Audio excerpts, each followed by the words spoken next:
I wanted to take a few minutes to go through what's happening here in May along my front walkway that I've been planting native plants in for the last several years.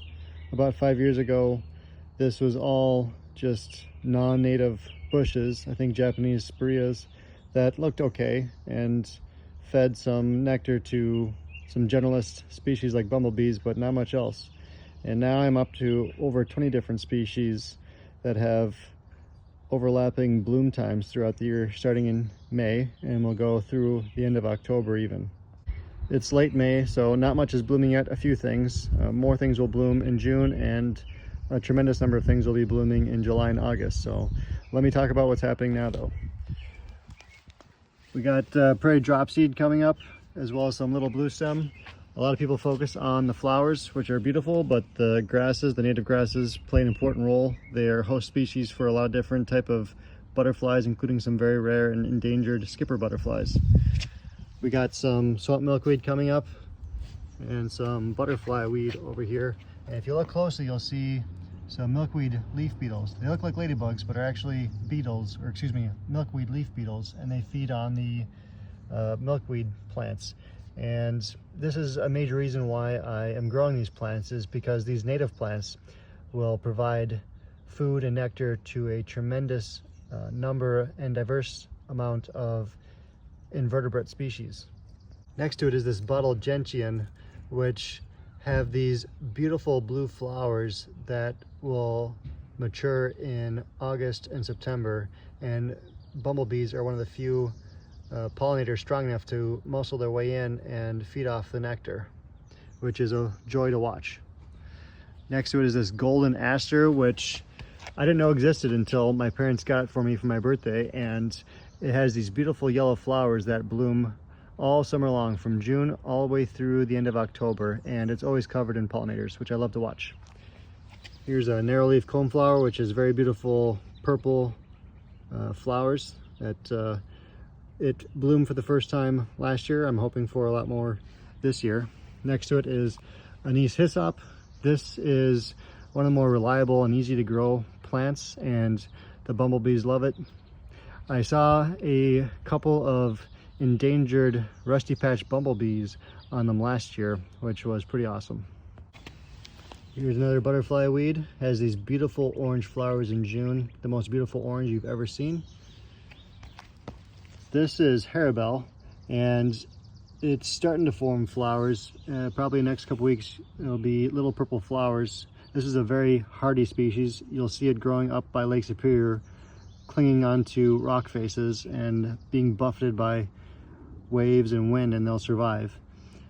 Next to it is the showy penstemon, which has these beautiful tubular flowers that it's fun watching bees crawl into, wiggle around, and then crawl their way out.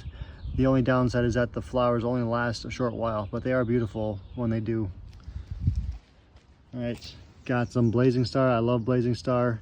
It is very often covered in monarch butterflies come August.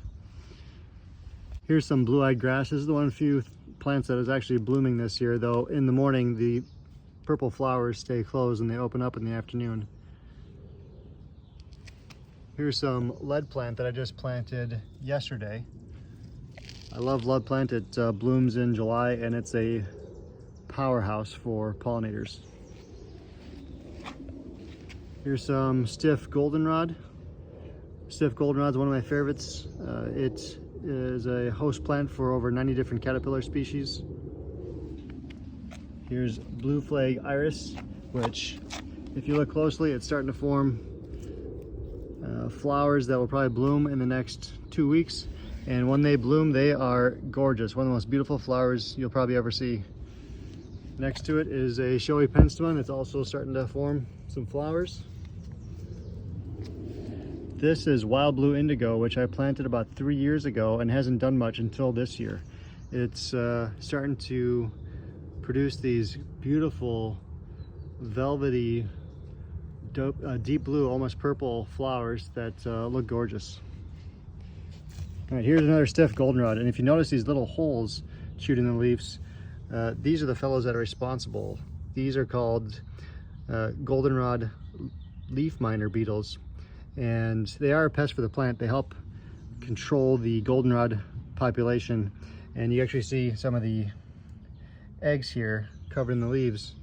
And like I said earlier, this is a major reason why I'm growing these plants, is because they support a tremendous number of invertebrate species, and this is just one of many that I've seen out here. Here's another type of blazing star, and if you look close, you'll see some insect eggs on them. I'm not sure what type of eggs those are, but I will keep coming out here every day and check on to see what's happening, and maybe I can find out. Next to it is cardinal flower. I really hope that this does well. It bloomed last year for the first time and has the most beautiful red flowers you've ever seen, most beautiful red you've ever seen, and I've seen hummingbirds come and drink nectar from them. Another stiff goldenrod, another anise hyssop,